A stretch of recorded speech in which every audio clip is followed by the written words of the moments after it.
Eu sou a professora Nilzilene Gomes, aqui da Universidade Federal do Oeste do Pará, campus Santarém, e a intenção desse vídeo é esclarecer um pouco para vocês sobre o que é o diário de bordo, ou também chamado de caderno de campo, e qual é a importância dele para o processo de iniciação científica. O professor José Breno foi um convidado muito especial que gravou um vídeo para vocês, esclarecendo algumas dúvidas, né, que muitas vezes nós temos na construção desse documento importante que registra a autoria, né, dos alunos nesse processo de iniciação científica. E ele gravou alguns vídeos que vão dar algumas ideias de como começa esse processo de construção do caderno de campo ou diário de bordo e os cuidados que a gente deve ter nessa elaboração desse documento, tá bom? Então eu passo a palavra aí para o professor José Breno e agradeço muito a colaboração dele nessa coletânea de vídeos para esse processo de iniciação científica na educação básica. Olá! Entre os elementos da iniciação científica, a parte do registro, da comprovação daquilo que foi realizado é uma das questões mais importantes. Para este instrumento de coleta de dados e de registro, nós podemos chamar de diário de bordo ou de caderno de campo. A FEBRASC, que é a Feira Brasileira de Ciência e Engenharia, organizada pela USP, define no seu site que o diário de bordo ou um caderno na qual o estudante registra as etapas que realiza no desenvolvimento do projeto. Este registro deve ser detalhado e preciso, indicando datas e locais de todos os fatos, passos, descobertas e indagações, além das investigações, entrevista, testes, resultados e perspectivas de análise. Como o próprio nome diz, este diário será preenchido ao longo de todo o trabalho, trazendo as anotações, rascunhos e qualquer ideia que possa surgir no decorrer do desenvolvimento do projeto. Também é bom lembrar que nós devemos registrar, inclusive, aquilo que não dá certo. Aquilo que não dá certo faz com que a gente tenha um processo de análise mais profundo para entender aquilo que está acontecendo. Já o site da Mostratec, que é a Mostra Internacional de Ciência e Tecnologia, que é o maior evento de ciência da América Latina, diz que o caderno de campo é um instrumento importante para o êxito e credibilidade de uma pesquisa científica e deve registrar detalhadamente as informações observadas, bem como as reflexões que surgem durante todo o processo.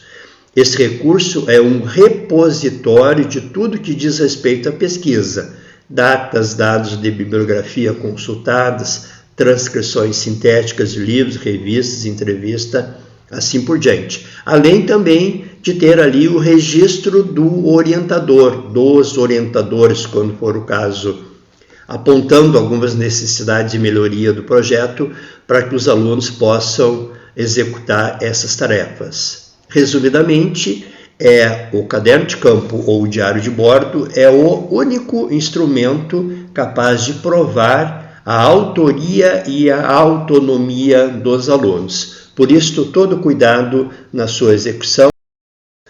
Mas o que é o diário de bordo ou caderno de campo? Além do aspecto formal da importância do registro, é bom especificar que tipo de documento é este. Então, o que é mais usual é o caderno tipo capa dura, sem espiral, então tipo brochura, ou tamanho ofício ou tamanho meio ofício, que são os cadernos que nós encontramos no comércio, e preferencialmente não deve ter capa. Ele é um documento bastante formal e que, se tiver capa, no máximo é uma figura, uma imagem representativa do tema do projeto. Como é que nós registramos? Nós começamos na primeira página, página 1, ou com um termo de abertura, descrevendo ali a finalidade, o objetivo desse instrumento, ou a folha de rosto, que é onde estão os dados mínimos dos alunos, do orientador, do título, do local, assim por diante. Normalmente a página 2, isto é, o verso da primeira folha, ele fica em branco. E aí começamos os registros na página seguinte, que é a página 3. A partir da página 3, nós vamos paginar, numerar as páginas. A numeração das páginas tem por objetivo evitar que alguém possa retirar alguma página de forma indevida. Então é importante ter a numeração das páginas para ter a sequência. E a partir da primeira linha, então, da página 3, nós vamos colocar local, por exemplo, no caso de vocês, Santarém, vírgula, a data, então 13 de maio de 2023, e a partir daí, então, a descrição, a narrativa daquele evento. Sempre quem faz o registro tem que assinar. Quem faz o registro? No caso dos alunos não alfabetizados, é o professor, a professora. No caso daqueles alunos já alfabetizados, será o próprio aluno que irá escrever e assinar. A partir daí não existe mais espaço em branco, é como se fosse um livro de atas, só que um livro de atas com desenho, com imagem, com gráficos, tudo aquilo que for feito de forma manuscrita. Ainda sobre os registros no diário de bordo, é fundamental que se descreva aquilo que aconteceu, a narrativa daquele evento que teria ocorrido, mas na sequência também uma pequena análise daquilo que foi observado. Não é só dizer que nós fomos visitar eventualmente algum local, é dizer que nós fomos visitar aquele local e dizer o que nós achamos de mais representativo, eventualmente alguma conclusão em relação a este registro.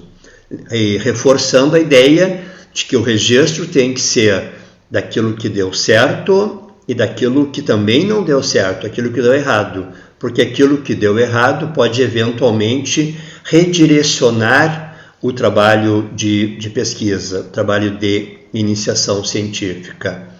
É importante que os alunos possam compreender esse processo do registro. E como eles são alunos, muitas vezes esses registros terão que ter a colaboração do professor, da professora que é o orientador. Então, muitas vezes nós vamos até o quadro, escrevemos o que aconteceu, analisamos, refletimos junto com os nossos alunos, e aí, se eles já estão alfabetizados, um desses alunos transcreve para o diário de bordo o registro para que ali fique documentado. Também não é interessante ter muitas colagens, eventualmente alguma colagem, mas isto minimamente. Como nós não podemos fazer colagens, o que nós vamos fazer com esses documentos que estão avulsos? Fotos, entrevista, prospecto, todo esse material nós vamos utilizar, vamos repassar para uma pasta de documentos, que é uma pasta que tem os envelopes transparentes, e ali dentro desses envelopes transparentes nós vamos depositando todo esse material que faz parte e que é importante da pesquisa e que, como não pode ou não deve ser colado no diário de bordo, deve ser ali colocado. No diário de bordo eu faço menção, por exemplo, a um conjunto de fotos e digo aonde estão essas fotos. Eu digo que está na pasta de documentos número 8, porque esses envelopes transparentes nós vamos numerá-los para poder ter esse controle dos registros.